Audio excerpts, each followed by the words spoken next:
এই পৃথিবীর এমন চারজন বাদশা ছিলেন যারা পুরো বিশ্বের ওপর রাজত্ব করেছিলেন। তাদের মধ্যে একজন ছিলেন নমরুদ।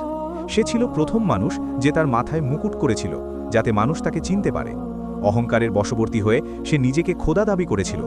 যখন হজরত ইব্রাহিম আলাইহিস সালাম তাকে আল্লাহর দিকে আহ্বান জানালেন, তখন নমরুদ বলল, তোমার খোদাকে বলো সে যেন তার সেনাবাহিনী প্রস্তুত করে, আমিও আমার বাহিনী প্রস্তুত করছি, তারপর মোকাবিলা হবে। নমরুদ সেই যুগের সবচেয়ে শক্তিশালী বাদশা ছিল। সে একটি উঁচু ইমারত তৈরি করালো, তার উপর চড়ে চিৎকার করে বলল, যদি কেউ আমার চেয়ে বেশি শক্তিশালী থাকে তবে সামনে আসুক এবং মোকাবিলা করুক।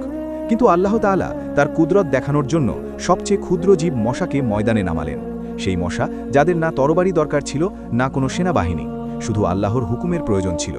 তারপর এমন হলো যে লাখো কোটি মশার ঝাঁক এলো, যা নমরুদের সেনাবাহিনীর ওপর ঝাঁপিয়ে পড়ল।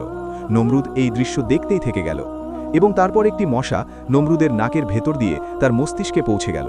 যেইমাত্র সেটি তার মস্তিষ্কে হুল ফোটালো, নিজেকে খোদা দাবি করা নমরুদ পোকার মতো ছটফট করে উঠল।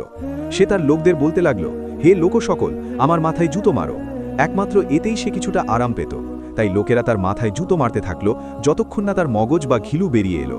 সিংহাসন মিটে গেল, মুকুট ভেসে গেল, এবং নমরুদ ইতিহাসের মাটিতে দাফন হয়ে গেল।